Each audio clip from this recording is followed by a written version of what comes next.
Okay, so for reflection 4, I am doing it on Keaton's presentation on Wednesday, which talked about salary equality. Hers was mostly between, she said, like between gender, races, and different degree levels. And for my reflection, I kind of wanted to focus more on between genders just because I feel like there's a lot more to talk about, and I have more of a reflection on that than any of the other stuff. So I think in many professions, it's kind of the norm, which is sad that women are getting paid less. So to find out that it's also true in athletic training is really not that surprising. It's definitely disappointing, but some factors I think influence this are society, family or babies, as you could say, and lack of women in head roles. In athletic training specifically, I think these all play a huge role in why women athletic trainings on average are paid less. So for society, as we talked about in class, male-dominant sports sometimes are unaccepting of female athletic trainers. Could be for multiple reasons. That the athletes themselves respect more men more than women, or gender stereotypes. Just there's a stereotype that men think they're better than women, and just the flat-out culture of the sport or team at times. That just might be what they're used to, so they're afraid to change that.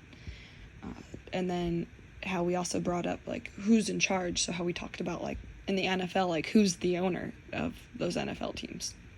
Old, rich, white men most of the time. So them hiring an athletic trainer, a female athletic trainer, to take on these big positions sometimes is not in their plan. So then the next factor that I mentioned was families or babies. So I think this is a huge one for athletic training because it's such a time-demanding job, especially in those traditional settings. And then, or if you're pregnant, you're on your feet a lot as an athletic trainer, pretty much in any setting. And then, so as we saw in the salary survey, less than half received maternity leave, less than half of athletic trainers in their benefits receive maternity leave, and less than 30% receive paternity leave. So employers may believe when hiring a woman that they can offer them less because, like, what if they start a family and have to take maternity leave and won't be working for however many months? Which is sad to say because, like Oscar talked about, it's crazy to him because of where he's from that, like, we don't have a rule on the maternity or paternity leave, because how is your baby supposed to survive without you if you have to work however many hours a day, So then I think this also leads into that third factor that I mentioned, the lack of women in head roles. I personally think that this maybe could be because women aren't staying in athletic training as long because they want to start a family, especially in those traditional settings.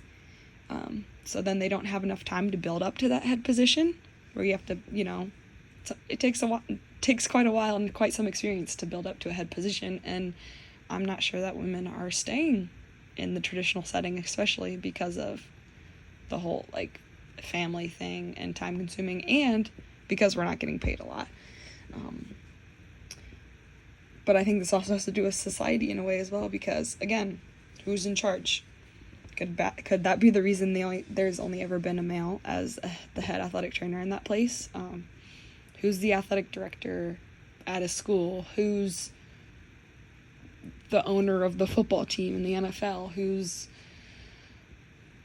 the higher ups at the industrial setting? Like, do they think that only males should be, like, in lead positions at these big factory industrial settings? That kind of thing.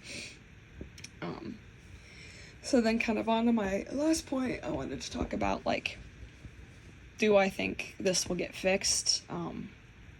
I think the acts that they've been trying to enable, like the act Keaton had in her presentation, I think it was called the Transparency Act, where you have to provide, like, the salary or pay on the job offer that you post. But then we talked about how they could kind of extend the truth or give, like, a wide range.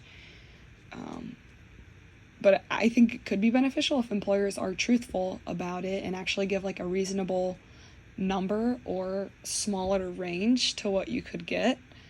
And the range should be dependent on your experience level, not if you're male, female, black, white, whatever. Then I think that could help. But I don't know how they will regulate employers being truthful about that. So do I think it can get better? Or it will get better in the future?